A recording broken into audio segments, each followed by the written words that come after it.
नमस्कार व्यूअर्स, आप सभी का एक बार फिर से स्वागत है हमारे YouTube channel VM law academy पर।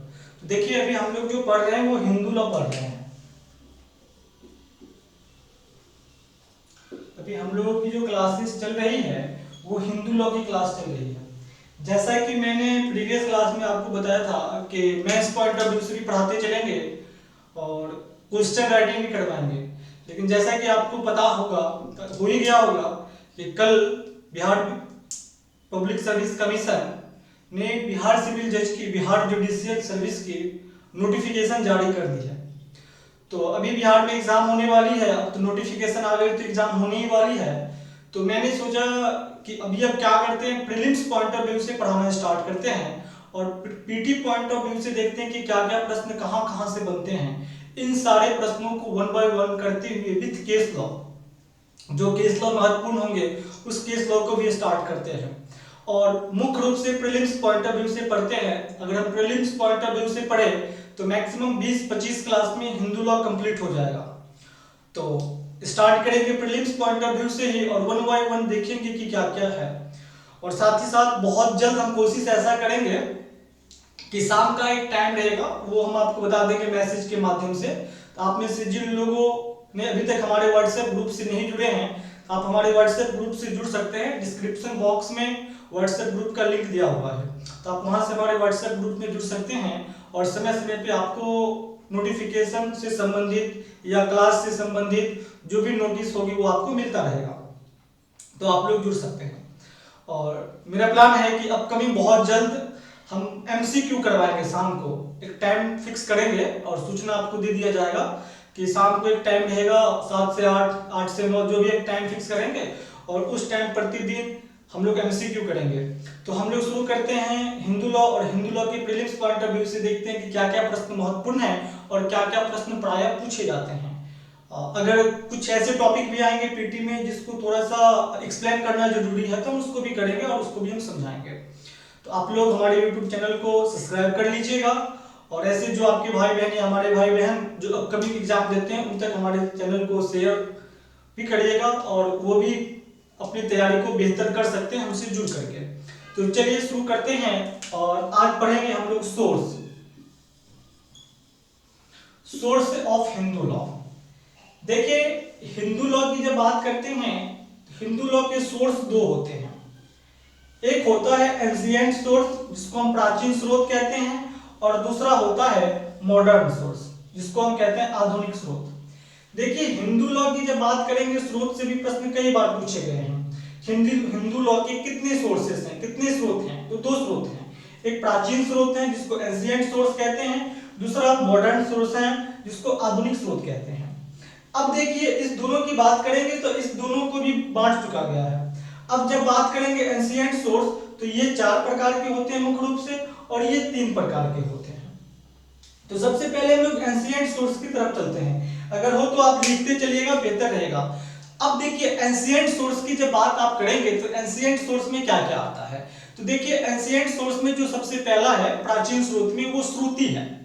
पहला कौन सा सोर्स है? पहला स्रोत श्रुति है, दूसरा स्मृति है, तीसरा भाष्य एवं निबंध है और चौथा प्रथाएं हैं। तो आप क्या देख रहे हैं, जब सोर्स की बात कर रहे हैं तो सोर्स में देखिए हम देख रहे हैं कि हिंदू लॉ के दो स्रोत हैं मुख्य रूप से, एक प्राचीन स्रोत है और एक आधुनिक स्रोत है। प्राचीन स्रोत को कभी कभी प्राथमिक स्रोत भी कहा गया है और आधुनिक स्रोत को कभी कभी द्वितीयक स्रोत भी कहा गया है, तो सेकेंडरी सोर्स के नाम से भी जाना जाता है। तो देखिए, अब जब स्रोत की बात करेंगे, जब सोर्सेस की बात करेंगे तो हिंदू लॉ में दो सोर्सेस हैं। एक एंशिएंट है जो प्राचीन है जिसे प्राथमिक स्रोत भी कहा जाता है। प्राथमिक स्रोत कितने प्रकार के हैं? तो प्राथमिक स्रोत 4 प्रकार के हैं। पहला क्या है? श्रुति है, स्मृति है, भाष्य एवं निबंध है और चौथा प्रथाएं हैं। तो देख रहे हैं कि प्राचीन स्रोत में 4 स्रोत हैं। सबसे पहला श्रुति है, दूसरा स्मृति है, तीसरा भाष्य एवं प्रथाएं हैं, भाष्य एवं निबंध है और चौथा प्रथाएं हैं। तो प्राचीन स्रोत के ये 4 स्रोत हैं जिसे प्राथमिक स्रोत के नाम से भी जाना जाता है। अब देखिए, जब आधुनिक स्रोत की बात करें तो आधुनिक स्रोत को द्वितीयक स्रोत भी कहा गया है। हिंदू विधि का द्वितीयक स्रोत के नाम से कौन जाना जाता है? तो आधुनिक स्रोत जाना जाता है। अब देखिए, आधुनिक स्रोत के अंतर्गत क्या क्या आता है। इसके अंतर्गत आती है न्याय, साम्य और सद्विवेक। पहला क्या होगा? न्याय, साम्य और सद्विवेक। दूसरा है विधायन और तीसरा है न्यायिक निर्णय। देखिए आप देख रहे हैं कहीं कहीं आपको क्या मिलेगा, और 4 स्रोत प्राथमिक के भी और 4 स्रोत आधुनिक के भी। तो क्या करता है ना कि न्याय और साम्य को एक कर दिया गया और सद्विवेक को दूसरा बना दिया गया है। तो आपको ये जानते रहना है कि अगर आप स्रोत की बात करेंगे, जब सोर्सेस की बात करेंगे, तो हिंदू विधि की, हिंदू लॉ की 2 स्रोत हैं। पहला है एंशिएंट सोर्स, जिसको हम कहते हैं प्राचीन स्रोत, और दूसरा है मॉडर्न सोर्स, जिसे हम कहते हैं आधुनिक स्रोत। प्राचीन स्रोत को प्राथमिक स्रोत कहा जाता है, आधुनिक स्रोत को द्वितीयक स्रोत कहा जाता है। प्राचीन स्रोत जो है वो कितने प्रकार के हैं? तो प्राचीन स्रोत 4 प्रकार के होते हैं, श्रुति, स्मृति, भाष्य एवं निबंध और प्रथाएं होते हैं। आधुनिक स्रोत मुख्य रूप से 3 प्रकार के होते हैं, न्याय, साम्य और सद्विवेक। दूसरा जो होता है वो विधायन है, और तीसरा जो है न्यायिक निर्णय है। तो ये आपका स्रोत से संबंधित है और ये आपका सोर्सेस है। आपको सबसे पहले इतनी चीज को जानते रहना है, यहां से मुख्य रूप से प्रश्न बन जाते हैं। अब चलिए वन बाय वन समझते हैं, श्रुति के बारे में, स्मृति के बारे में, भाष्य के एवं निबंध के बारे में और प्रथाएं के बारे में। फिर हम आधुनिक स्रोत के बारे में समझेंगे कि क्या क्या कहता है। अब चलिए वन बाय वन हम इसको पढ़ते हैं और वन बाय वन समझते हैं कि क्या क्या कहता है। देखिए जब बात करेंगे श्रुति की, जब आप बात करेंगे तो श्रुति के संबंध में क्या कहा गया है? श्रुति के संबंध में यह बताया गया है कि हिंदू विधि का सर्वोच्च स्रोत है। हिंदू विधि का सर्वोच्च स्रोत अगर कोई है तो श्रुति है, क्योंकि आप ये भी देख रहे हो ना कि एंशिएंट सोर्सेस में, प्राचीन स्रोत में पहला स्रोत क्या है? तो प्राचीन स्रोत के जो 4 प्रकार है उसमें पहला स्रोत श्रुति है, और इसी से जो है आपका वेद निकल के आया है, वेद और वेदांग इसी से निकला है। तो आपको ये जानते रहना है। तो श्रुति के अंतर्गत हम वेद और वेदांग को भी पढ़ेंगे।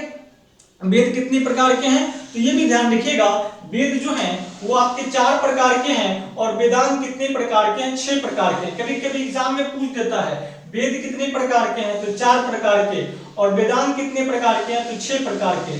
वेद के बारे में आप जानते ही हैं क्या क्या है, और वेदांग के बारे में भी आप जानते होंगे। अगर नहीं जानते तभी हम आपको बताएंगे, आप उन बार समझ जाएंगे। तो चलिए आगे चलते हैं। अब श्रुति के संबंध में कहा गया है, श्रुति के बारे में मेन का कथन यह रहा है कि श्रुति जो हिंदू विधि का अगर कोई सर्वोच्च स्रोत है तो वो श्रुति है। और श्रुति का मतलब क्या है? श्रुति जो है, श्रुति शब्द जो है वो वेद का पर्यायवाची शब्द है।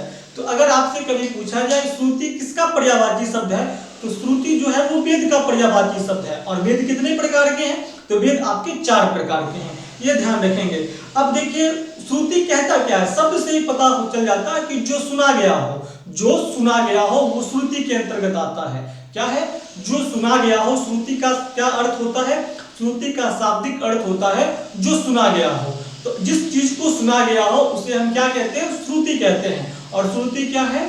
हिंदू विधि के प्राचीन स्रोत के प्रथम प्रकार है, पहले प्रकार के अंतर्गत आते हैं। अब देखिए श्रुति के अंतर्गत, श्रुति के बारे में मैंने क्या कहा?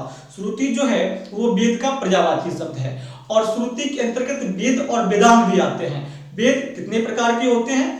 तो वेद जो है आपका वो 4 प्रकार का होता है, और वेदांग जो है वो 6 प्रकार के होते हैं। तो देखिए वेद के अंतर्गत क्या क्या आते हैं? तो वेद के अंतर्गत आते हैं ऋग्वेद, यजुर्वेद, सामवेद और अथर्ववेद। वेद के अंतर्गत कौन आते हैं? वेद कितने प्रकार के हैं? तो 4 प्रकार के हैं। क्या क्या है? ऋग्वेद, उसके बाद यजुर्वेद, उसके बाद है आपका सामवेद और अथर्ववेद है। तो ये वेद के अंतर्गत आते हैं। अब देखिए वेदांग की जब बात करेंगे तो इसके अंतर्गत वेदांग है, और वेदांगों की संख्या कितनी है? जैसा कि मैंने आपको बताया वेदांगों की संख्या कितनी है? तो 6 है। क्या क्या है? कभी कभी दे देता है कि निम्न में से कौन वेदांग नहीं है, निम्न में से कौन वेद नहीं है। तो इन शब्द को भी आपको याद रखना है। तो वेदांग के अंतर्गत क्या क्या आते हैं? तो वेदांग के अंतर्गत आते हैं कल्प, व्याकरण, छंद, शिक्षा, ज्योतिष तथा निरुक्त। याद रखिएगा 6 आते हैं वेदांग के अंतर्गत। कौन कौन आते हैं? तो सबसे पहले आता है कल्प, उसके बाद आता है व्याकरण, उसके बाद आता है छंद, उसके बाद आता है शिक्षा, फिर 5वां है ज्योतिष और 6ठा है निरुक्त। तो ये वेदांग के अंतर्गत आते हैं। आपको नाम याद रखना है। कभी कभी आपसे ये भी पूछ लिया जाएगा कि कौन वेद है और कौन वेदांग नहीं है। तो कई बार प्राय पूछ लिए जाते हैं कि निम्न में से वेद के अंतर्गत कौन नहीं है। तो आपको दे देगा वेद के अंतर्गत, तो वेद तो 4 ही प्रकार के आपको याद रहेगा। और फिर वेदांग के बारे में आपको क्या याद रखना है? तो 6 प्रकार के। तो श्रुति के अंतर्गत वेद कितने हैं? वेद और वेदांग दोनों श्रुति के अंतर्गत ही आते हैं। और श्रुति जो सुनी गई बातें, सुनी गई बातें को हम श्रुति कहते हैं। तो आप क्या देख रहे हैं, आप ये देख रहे हैं कि वेद जो है श्रुति के अंतर्गत आता है और ये 4 प्रकार का है, और वेदांत जो है ये भी श्रुति के अंतर्गत आता है, और ये कितने प्रकार के हैं, तो 6 प्रकार के हैं, ये आपको ध्यान रखना है। वेद का पर्यायवाची क्या है, श्रुति, और श्रुति का पर्यायवाची क्या है, वेद है, ये भी ध्यान में रखना है। अब चलिए हम आगे बढ़ते हैं और आगे देखते हैं स्मृति के बारे में। क्योंकि अब हम लोग प्रीलिम्स पॉइंट ऑफ व्यू से पढ़ेंगे तो ज्यादा डीप में ले जाएंगे, क्योंकि जैसा कि हमको लगता है कि मे बी एग्जाम अप्रैल के लास्ट में या मई में हो जाएगा, जैसी चांसेस है, संभावनाएं हैं। तो अब बहुत कम समय में बहुत कुछ पढ़ना है, करीब करीब 17 एक्ट पढ़ने हैं बिहार में, फिर जीएस पढ़ने हैं। तो कम समय में कितना ज्यादा बेहतर किया जा सकता है, इसके संदर्भ में हम लोगों को मेहनत करना होगा। चलिए स्मृति के बारे में देखते हैं। स्मृति क्या है, तो देखिए स्मृति का शाब्दिक अर्थ क्या होता है, जो स्मृति में रखा गया, अर्थात जो स्मरण किया गया हो, मतलब जो स्मरण किया गया हो वही स्मृति है। तो आपको ध्यान रखना है, कभी कभी पूछ देता है कि स्मृति का शाब्दिक अर्थ क्या है, तो स्मृति का शाब्दिक अर्थ क्या है, जो स्मृति में रखा गया, अर्थात यह कह सकते हैं स्मरण किया गया हो। अब देखिए ये तो स्मृति है, इसके अंतर्गत भी बहुत सारी चीजें हैं जिसके संदर्भ में दिया गया है। तो देखिए क्या कहता है स्मृति के अंतर्गत, ये बताया गया है, ऐसा विश्वास है कि स्मृति वेदों के मूल पर आधारित है। अब स्मृति किस पे आधारित है, तो वेद का जो मूल है उस पे आधारित क्या है, तो स्मृति है। अब जिनका रूप अब लुप्त हो गया है, अब धीरे धीरे जो है स्मृति का रूप जो है धीरे धीरे अब लुप्त होता जा रहा है, ऐसा कहा गया है। आगे कहते हैं इसमें, अब देखिए कहता क्या है, तो ये कहता है कि भली भांति स्मरण रखा गया और परंपरा में आने वाले अन्य शिष्यों को स्मरण कराया था।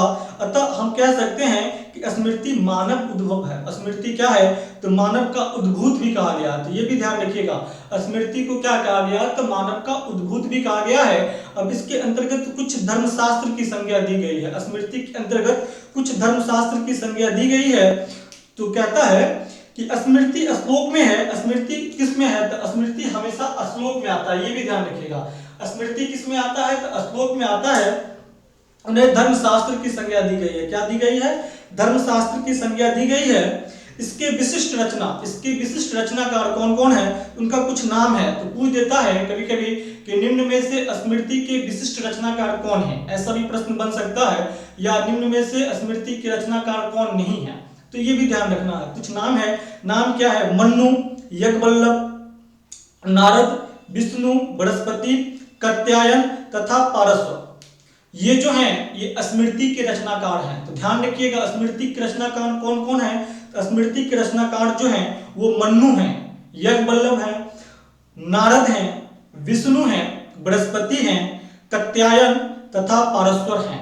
तो ये किसके रचनाकार हैं, तो ये स्मृति के रचनाकार हैं। इसका नाम याद रखना है, क्या नाम याद रखना है, आप अपने नोटबुक में लिख ले, वेयर एक्ट में लिख ले, अगर जगह मिले तो क्या लिखना है। तो देखिए स्मृति के विशिष्ट रचनाकार के बारे में पूछा जा सकता है। तो है तो इनके मुख्य रूप से तो 20 हैं, इनके 20 मुख्य रचनाकार हैं, लेकिन इसमें जो कुछ विशिष्ट है उनकी बात हम करते हैं। कौन कौन है, तो मन्नु है, यज्ञवल्लभ है, नारद हैं, विष्णु हैं, बृहस्पति हैं, कात्यायन तथा पारस्वर हैं। तो ये किसके मुख्य रचनाकार हैं, तो ये मुख्य विशिष्ट रचनाकार किसके हैं, तो स्मृति के हैं। तो हमने मुख्य रूप से भी क्या क्या पढ़ा, हमने पहला पढ़ा है श्रुति और दूसरा हम लोगों ने पढ़ा स्मृति। अब तीसरा पॉइंट पढ़ेंगे, तीसरा पॉइंट क्या है, तो तीसरा पॉइंट है भाष्य एवं निबंध के बारे में पढ़ेंगे। किसके बारे में पढ़ेंगे, भाष्य एवं निबंध के बारे में पढ़ेंगे। तो देखिए भाष्य और निबंध के बारे में क्या कहा गया है, इसको देखते हैं, क्योंकि भाष्य और निबंध को डीप में जाके नहीं पूछता है, लेकिन फिर भी इसके बारे में जानते रहना जरूरी है। मुख्य रूप से जो आपको पूछेगा श्रुति और स्मृति के बारे में डीपली जाके पूछ भी सकता है। श्रुति में वेद वेदांत पूछ देगा, स्मृति में कितने रचनाकार हैं, तो स्मृति में 20 रचनाकार हैं। कितने हैं, 20 रचनाकार हैं। जब मेंस के पॉइंट ऑफ व्यू से पढ़िएगा तो सारी चीज को ध्यान रखना है, बस इतना जानते रहिए कि कितने रचनाकार हैं। उसमें विशिष्ट की बात करेंगे तो ये 5-6 ही हैं महत्वपूर्ण। अब आगे चलते हैं भाष्य एवं निबंध। देखिए भाष्य के संबंध में क्या कहा गया है, यहाँ कहा गया है भाष्यों तथा निबंधों का कार्य जो है, भाष्यों तथा निबंधों का कार्य जो है स्मृति की व्याख्या करना है। तो ये पूछा जा सकता है कि भाष्य और निबंध किसकी काम करती है, तो भाष्य और निबंध जो है किसकी व्याख्या करती है, तो स्मृति की व्याख्या करती है। किसकी व्याख्या करती है, ये स्मृति की व्याख्या करती है। और इसके संदर्भ में ये बताया गया है किंतु निबंधों ने समय के मांग के अनुसार व्याख्या करके मूल विधियों को काफी परिवर्तित कर दिया है। मतलब निबंध जो है वर्तमान समय में मूल विधि को क्या कर दिया, व्याख्या करके काफी परिवर्तित कर दिया है, मतलब काफी बदल दिया है। अब आज बात आती है कि मुख्य भाष और निबंध क्या क्या है। कभी कभी पूछ दिए जाते हैं मुख्य भाष और निबंध क्या क्या है। देखिए मुख्य भाष और निबंध की जब बात करेंगे इसमें कुछ महत्वपूर्ण दिए गए हैं जिसका नाम मैं बता रहा हूं, अब ध्यान रखिएगा। पहला है जीवित वाहन का दाय भाग। जीवित वाहन का दाय भाग जो है ये भाष और निबंध का प्रमुख स्रोत, मतलब प्रमुख है। आप देखेंगे कि मुख्य भाष और निबंध में अगर पहला स्थान किसी का है वो किसका है, जीवित वाहन का दाय भाग। तो दाय भाग किसका है, तो जीवित वाहन के। अभी जब स्कूल पढ़ेंगे दाय भाग स्कूल की बात आएगी, यज्ञवल्लभ की स्कूल की बात आएगी, जब हम स्कूल पढ़ेंगे तब यहाँ पे सारी चीज को बारीकी से समझेंगे। अभी सोर्स में हम थोड़ा बहुत देखते चलते हैं। तो जीवित वाहन का दाय भाग है। फिर कहता है यज्ञवल्लभ स्मृति पर विज्ञानेश्वर की टीका, मिताक्षरा स्कूल जब पढ़ेंगे तो उसकी बात करता है। और मिताक्षरा स्कूल के लेखक कौन है, तो मिताक्षरा स्कूल के जो लेखक है वो यज्ञवल्लभ है। दाय भाग के कौन है, तो जीवित वाहन है, ये भी याद रखेगा। ये जो दो स्कूल के लेखक कई बार एग्जाम में पूछे जाते हैं तो ये भी ध्यान में रखना है। तो जीवित वाहन का दाय भाग, उसके बाद यज्ञवल्लभ स्मृति पर विज्ञानेश्वर की जो टीका है मिताक्षरा, इसकी बात करता है। फिर जो आगे तीसरा पॉइंट कहता है मित्र मिश्र की टीका। मित्र मिश्र की टीका जो है वीर मित्रोदय है। कौन सा है, मित्र की टीका वीर मित्रोदय की बात करता है। फिर चौथा है वड़चस्पति मिश्र का, वड़चस्पति मिश्र का जो है विवाद चिंतामणि। विवाद चिंतामणि किसका है, तो ये मुख्य भाष और निबंध जो है वड़चस्पति मिश्र का है। फिर पांचवा जो है चंद्रदेश्वर का है। पांचवा किसका है, चंद्रदेश्वर का विवाद रत्नाकार। चंद्रदेश्वर का क्या है, विवाद रत्नाकार है।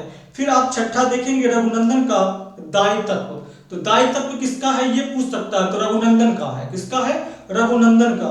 फिर सातवां देखेंगे श्री कृष्ण का दाय कर्म संग्रह। श्री कृष्ण का क्या है, दाय कर्म संग्रह है। किसका है, तो श्री कृष्ण का है। फिर आठवां देखेंगे देवनंदन भट्ट की स्मृति चंद्रिका। किसकी है, स्मृति चंद्रिका, तो ये है देवनंदन भट्ट की। किसकी है, देवनंदन भट्ट की। फिर नौवां जो है माधवाचार्य की पारस्पर पर टीका। किसकी, माधवाचार्य की पारस्पर पर टीका, जिसका नाम है पारस्पर माधव। तो नाम थोड़ा बहुत मिल जाएगा, देखिएगा पारस्पर माधव किसकी है, तो माधवाचार्य की पारस्पर पर टीका है, इनकी है।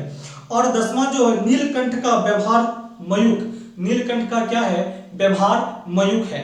तो ये कुछ महत्वपूर्ण भाष एवं निबंध थे, तो इसको भी ध्यान में आपको रखना है। अब चलते हैं चौथा पॉइंट देखेंगे इसमें। तो चौथा पॉइंट जो है वो प्रथाएं हैं। क्या है, प्रथा की बात करता है, कस्टम की बात करता है। तो देखिए कस्टम के संदर्भ में ये कहा गया है कि कस्टम जो है वो कहीं उल्लेखित नहीं है, लेकिन लंबे समय से और प्राचीन समय से समाज के लोग उसको मानते आए हैं, उसका प्रचलन रहा है। और समाज के जो एक समाज के एक वर्ग के ऐसे भी लोग हैं जो उसको लगातार उसको मानते आए हैं, तो वो प्रथाएं के अंतर्गत आ जाती है। इसके संदर्भ में यही कहा गया है कि व्यक्तिगत विधि में, पर्सनल लॉ की बात करेंगे क्योंकि हिंदू लॉ और मुस्लिम लॉ वगैरह क्या है, ये व्यक्तिगत विधि है, ये पर्सनल लॉ की बात करता है। तो इसके संदर्भ में आप क्या देखते हैं, पर्सनल लॉ के संदर्भ में ये बताया गया है कि प्रथाओं का कहीं पर लिखित रूप से आप देखेंगे प्रथा जो है वो कहीं पर लिखित रूप से इसका मुख्य प्रमाण नहीं मिला है।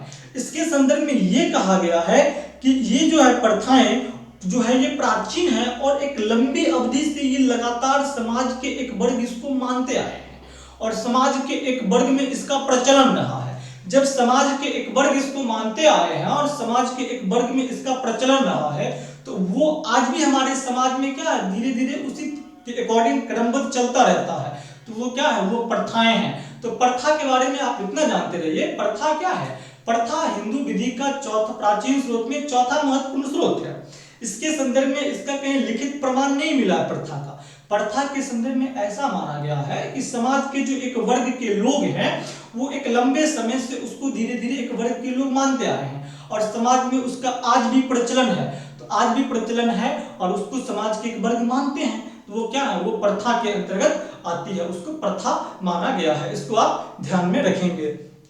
तो ये था आपका क्या था, एंशिएंट सोर्स प्राचीन स्रोत की बात की तो प्राचीन स्रोत में पहला क्या है, पहला है श्रुति। श्रुति में मैंने क्या देखा, श्रुति के संदर्भ में जो मुख्य रूप से याद रखना है, इसमें वेद कितने और वेदांग कितने हैं, तो श्रुति जो है वेद का पर्यायवाची शब्द है और इसमें वेद की संख्या 4 है और वेदांग की संख्या 6 है। तो चारों वेद का नाम याद रखना है, वेदांग का याद रखना है। अब स्मृति के बारे में देखें तो स्मृति के बारे में हमने क्या देखा, तो इसके बारे में हम देखें कि वेद के संदर्भ को आगे बढ़ाता है एक तरीके से, और स्मृति में क्या है, जो स्मरण में रखने योग्य बात है, और इसके अंतर्गत कितने आते हैं, 20 आते हैं। कुछ महत्वपूर्ण है, उसका नाम मैंने आपको 6 का नाम बताया, उसको ध्यान में रखना है। फिर निबंध की बात करते हैं और भाष्य की बात करते हैं। निबंध और भाष्य क्या है, ये स्मृति को आगे बढ़ाता है, स्मृति की व्याख्या करता है। इसके संदर्भ में हम लोगों ने 10 निबंध और भाष्य के बारे में पढ़े हैं। और चौथा जो स्रोत है प्राचीन हिंदू विधि का, वो क्या है, प्रथाएं हैं। और प्रथा के संदर्भ में हम लोगों ने क्या पढ़ा है, तो प्रथा के संदर्भ में पढ़े हैं कि ये लंबे समय से समाज के एक वर्ग मानते हैं और ये प्रचलन में है और आज भी ये चलता आ रहा है। तो ये भी क्या है, ये जो है आपका प्राचीन स्रोत है, एंशिएंट सोर्स है हिंदू लॉ का, हिंदू विधि का। तो ये था आपका प्राचीन स्रोत। अब हम चलते हैं मॉडर्न सोर्स की तरफ, चलते हैं आधुनिक स्रोत की तरफ चलते हैं।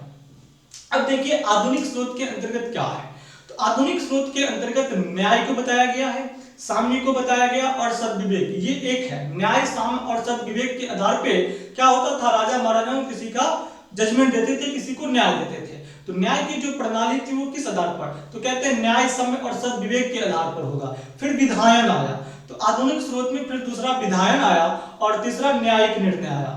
तो ये 3 आधुनिक स्रोत हैं मुख्य रूप से। तो आपको ये भी ध्यान रखना है, कभी कभी आपसे प्रश्न पूछ दिया जाएगा कि हिंदू विधि का निम्न में से प्राचीन स्रोत कौन नहीं है। आपको विधायन का नाम दे देगा 3 का, या फिर आपको श्रुति का 3 का नाम दे देगा, एक विधायन का नाम दे देगा। तो आपको प्रथा, ये जो प्राचीन स्रोत हैं 4, श्रुति, स्मृति, भाष्य, निबंध और प्रथाएं, इसका तो नाम याद रखना है। श्रुति, स्मृति, पहला श्रुति, दूसरा स्मृति, तीसरा भाष्य एवं निबंध और चौथा प्रथाएं हैं। तो ये प्राचीन स्रोत हैं, इसके बारे में आपको याद रखना है। फिर आधुनिक स्रोत के संदर्भ में पहला क्या है, न्याय, साम्य और सद्विवेक है, दूसरा क्या है, विधायन है, और तीसरा क्या है, न्यायिक निर्णय है। तो इसके संदर्भ में भी आपको ध्यान रखना है। तो ये सोर्स हैं, किसके, हिंदू विधि के स्रोत हैं, तो इसके बारे में आपको ध्यान रखना है। चलिए सबसे पहला पॉइंट देखते हैं आधुनिक स्रोत का, जिसका नाम है न्याय, साम्य और सद्विवेक। इसके संदर्भ में क्या कहा गया है, देखिए इसके संदर्भ में ये कहा गया है, न्याय, साम्य तथा सद्विवेक को भी हिंदू विधि का स्रोत माना जा सकता है। क्या माना गया, हिंदू विधि का स्रोत माना जा सकता है। वस्तुतः यह प्रत्यय हिंदू विधि में आधुनिक काल में अंग्रेज न्यायविदों, जो ब्रिटिश जुरिस्ट थे, उनकी बात करता है। वो जो न्यायविदों थे उन्होंने इसकी प्रारंभ किए थे। तो न्याय, साम्य और सद्विवेक की शुरुआत किसने किया था, तो ब्रिटिश जो थे, अंग्रेज न्यायविदों ने किया था। और ये कहा जाता है कि पहले क्या था, इसकी आवश्यकता इसीलिए हो गई कि न्यायालयों में क्या होती थी, न्यायालय के सामने विधि के वास्तविक स्वरूप का निर्धारण करने के लिए वो क्या करते थे, तो न्याय, साम्य और सद्विवेक के आधार पर जजमेंट देते थे। किस आधार पर देते थे, न्याय, साम्य और सद्विवेक के आधार पे वो अपना जजमेंट देते थे। अब बात आती है कि न्यायालय में क्या किया गया, तो इस आधार पे जो निर्णय देते थे उस निर्णय को क्या माना गया, तो न्यायालय ने उस निर्णय को मान्य समझे। न्यायालय उसको क्या माना, अगर किसी का जजमेंट आता था न्याय, साम्य और सद्विवेक के आधार पे, तो ब्रिटिश न्यायालय जो थी उसको क्या माने, तो उसको मान्य समझे।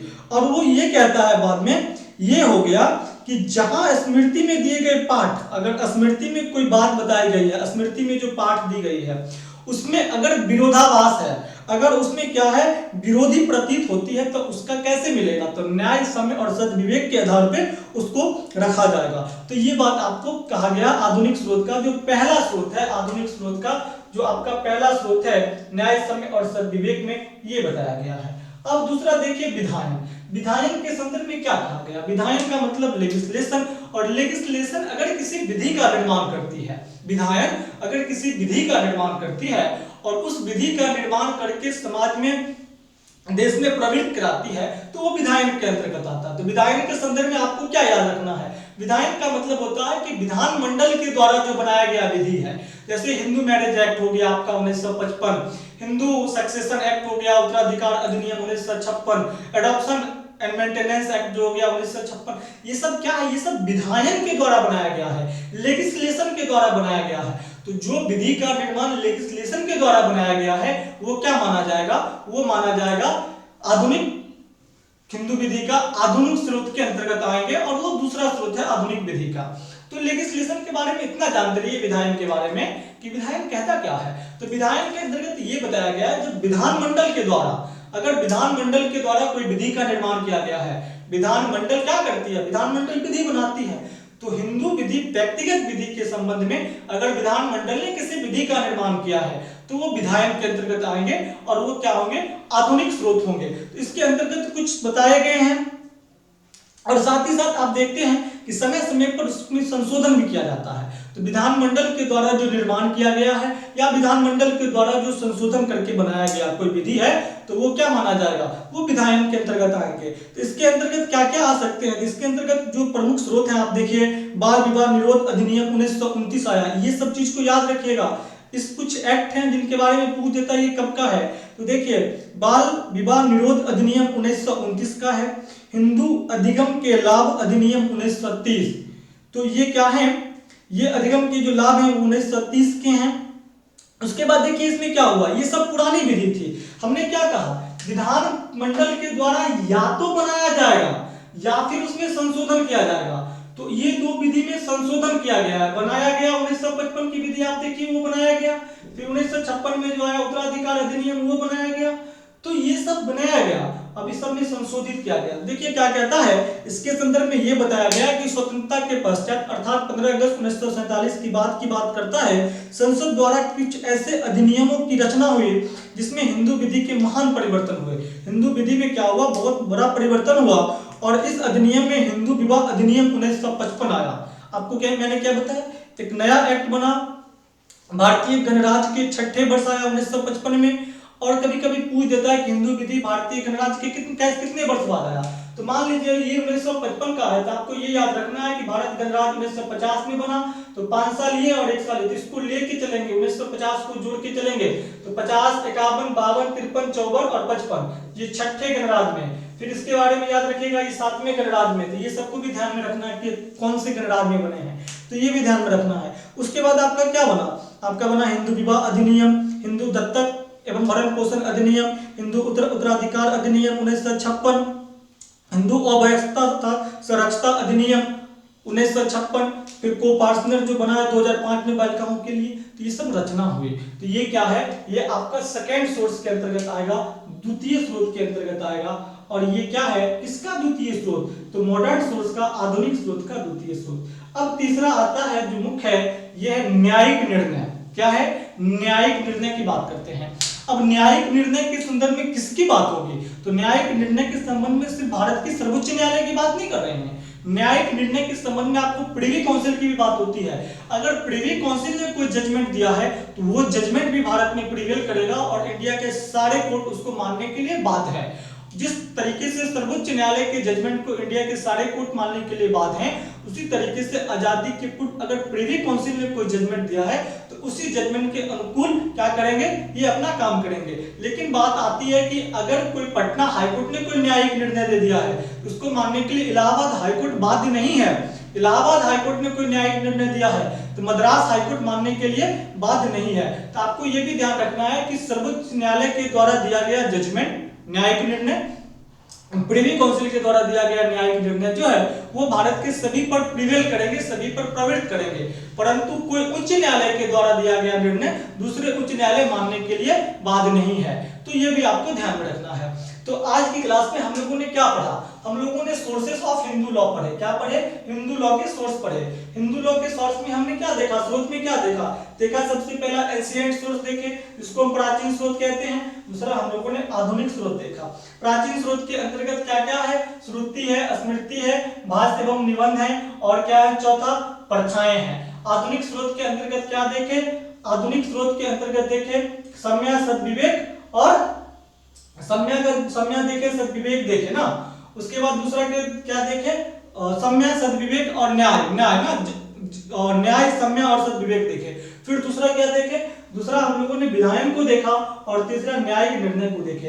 तो ये क्या था, ये आपका सोर्सेस है। तो सोर्सेस के बारे में याद रखिएगा, और कुछ चीजें मैंने आपको जैसा कि बताया कि इसके बारे में जानते रहिएगा। श्रुति का मतलब होता है सुना हुआ बात, स्मृति का मतलब होता है जो स्मरण में है, इसके बारे में ध्यान रखना है। श्रुति के अंतर्गत कितने वेद हैं? 4 वेद हैं। श्रुति वेद का ही पर्यायवाची शब्द है। वेदांग कितने हैं? 6 हैं। फिर स्मृति के अंतर्गत 20 के बारे में बताए हैं। स्मृति के अंतर्गत क्या है? तो 20 धर्मशास्त्र की, और स्मृति को धर्मशास्त्र के नाम से भी जाना जाता है। इसके अंतर्गत 20 धर्मशास्त्र हैं। फिर भाष्य एवं निबंध के बारे में क्या बताएं? तो ये व्याख्या करता है स्मृति का, इसके अंतर्गत 10 हैं। फिर प्रथाएं जो प्राचीन समय से, लंबे समय से चलती आ रही, जिसका लिखित साक्ष्य तो नहीं है, लेकिन समाज के एक वर्ग उसको मानते आए हैं, तो वो। फिर आधुनिक स्रोत में क्या क्या देखे? न्याय, सम्य और सद्विवेक को देखे। उसके अंतर्गत हमने क्या देखा? इसकी शुरुआत कहाँ से हुई? तो अंग्रेज जो न्यायविद थे उन्होंने शुरुआत की मुख्य रूप से। और उसके बाद हम लोग विधायन के द्वारा बनाया गया, तो विधायन बनाती भी है और संशोधन भी करती है। फिर न्यायिक निर्णय, तो न्यायिक निर्णय में प्रिवी काउंसिल या सुप्रीम कोर्ट के सर्वोच्च न्यायालय के द्वारा दिया गया निर्णय सारे पर बाध्यकारी होंगे, लेकिन किसी उच्च न्यायालय के द्वारा दिया गया निर्णय दूसरे उच्च न्यायालय पे बाध्यकारी नहीं होंगे। तो ये सारे चीज को देखें। हमको जहां तक लगता है कि आप अगर इस लेक्चर को अच्छे से देख लेंगे तो सोर्स में आपको कोई डाउट नहीं रहेगा, इतना आप ध्यान रखिएगा। तो आज की क्लास को इसी जगह समाप्त करेंगे, फिर अगले क्लास में अगले टॉपिक के साथ मिलते हैं। तब तक के लिए धन्यवाद। अगर आप लोगों को मेरा ये वीडियो अच्छा लगा हो तो लाइक, शेयर और हमारे YouTube channel VM lawyers academy को सब्सक्राइब जरूर करिएगा। फिर मिलते हैं अगले क्लास में, तब तक के लिए धन्यवाद, नमस्कार, ओके बाय।